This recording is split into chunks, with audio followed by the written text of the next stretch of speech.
బక్కీనాయుడు గారు, అలాగే మా గేదెల తల్లినాయుడు, అలాగే నిజ జీవితంలో ఇద్దరు భార్యాభర్తలు కాకపోయినా నాటక రంగంలో భార్యాభర్తలుగా నటించినటువంటి మా భక్స గోవింద మరియు నా పిల్టు పట్టుకొని లాగి రారాయణ తీసుకెళ్ళేటువంటి మా మామయ్య గండేటి అప్పలనాయుడు గారు వారు ఈ రోజులు లేరు.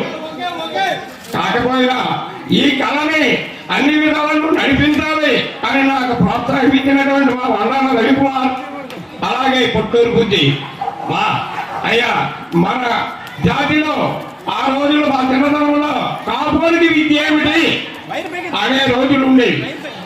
కానీ ఆ కాపువాడి తాలూకా విద్య ఎలా ఉంటుందో అని చూపించడానికి వెలుగు ఆశాజ్యోతి కొండ నామని మనిషి గారు. ఆయన గురువుల్ని పోషించుకుంటూ ఈ కళని ప్రోత్సహించినటువంటి వ్యక్తి. ఈ రోజు మనం ఈ చేతి మీద ఎంత ఆదరణగా మనము నాటక రంగాన్ని నిలబెడుతున్నామంటే నాకు అన్ని విధాల ఎంతమంది ఉన్నారు కానీ ప్రోత్సహించినటువంటి కొండాల రవి మరియు మా పుట్టిన బుద్ధి వాళ్ళ ఆశీస్సుల వల్ల ఈ కళారంగం నడుస్తుంది. ఇలాగే ప్రతి ఒక్కరూ కూడా ఇంతమంది ఉన్నారు, ఇన్ని వీధిలో మనుషులు ఉన్నారు, కానీ వారికి వారే నా దగ్గరికి వచ్చి మేము నేర్చుకుంటామండి తాతయ్య గారు, మేము నేర్చుకుంటామని పిల్లలు వచ్చినటువంటిది ఆ రుణబంధం ఏడాదితో కానీ ఆ వల్లీడి పిల్లలే వస్తున్నారు, ఇంకెవరు రాగలేదు. ఆ రుణబంధం ఎప్పుడుదో క్రిస్టియన్లు బంధువులు బాగా గారు నాకు ఎప్పుడు ఆమె అనుకోండి నా వెంటే ఉండేవాడు. కానీ అంత ప్రోత్సాహించినటువంటి ఈ వీధి, ఈ గుమ్మం, ఈ స్టేజి మనకి అందరు పెద్దల సహాయ సహకారాలతో మనకి ఈ కార్యక్రమాలన్నీ జరుగుతున్నాయి. కానీ ఇప్పుడు ఇక్కడ నుండి చాలా తక్కువ ఉంటుంది. ప్రతి ఒక్క సీను కూడా మీరు తుదవరకు ఆలించి మమ్మల్ని ఆనందింప చేస్తారంటూ కోరుతున్నాం. మైకులు కింద ఇచ్చాము. చూడండి, వాళ్ళ తెలుగు మాటలే రావు, వాళ్ళు ఢిల్లీలో నేర్చుకుని వచ్చి వారం రోజులు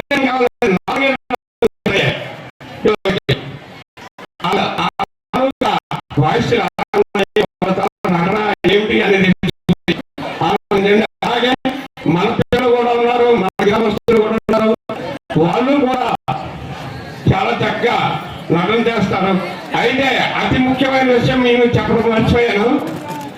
నేను చదువుకున్న రోజుల్లో కొట్టిస అప్పలస్వామి పట్నాయక్ గారు మరియు కొట్టిస శ్రీరామూర్తి పట్నాయక్ గారు మరియు కొల్ల సత్యనారాయణ పట్నాయక్ టీచర్ గారు, వీళ్ళ ముగ్గురు కూడా అమ్మవారు పండుగ అయితే మన అమ్మవారికి ఏ పాటలు ఇస్తామో జానపద గేయాల్ని రాసి మన గ్రామంలో ఆ ప్రవేశపెట్టినటువంటి మహానుభావులు, ఎందరో మహానుభావులు, వారికి ప్రాసాదం ఉందన్నారు.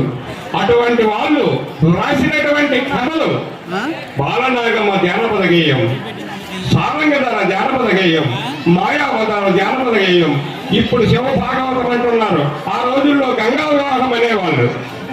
అప్పుడు రాసినటువంటి మన గాయకులు కవులు, అలాగే చెంచులక్ష్మి, జాలాల భాగవతం, ఇంకా దేవతెలుపుడు, పూనాకలు కదా, భక్త రామదాస్, ఇవన్నీ కూడా ఆ మహానుభావులు రాసినటువంటి జానపద నృత్యాలు.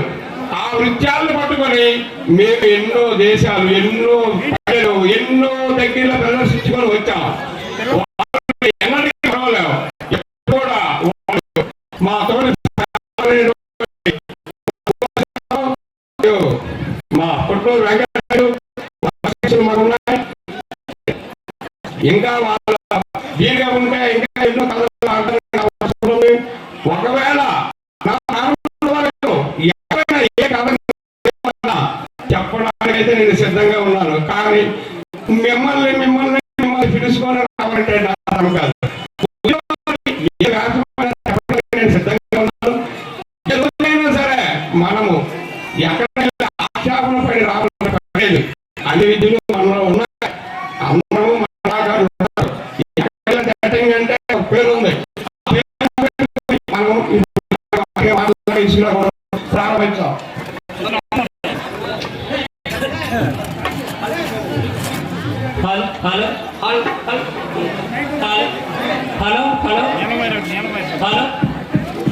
హలో హలో హలో హలో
మనోహరంగా ఉంటుంది.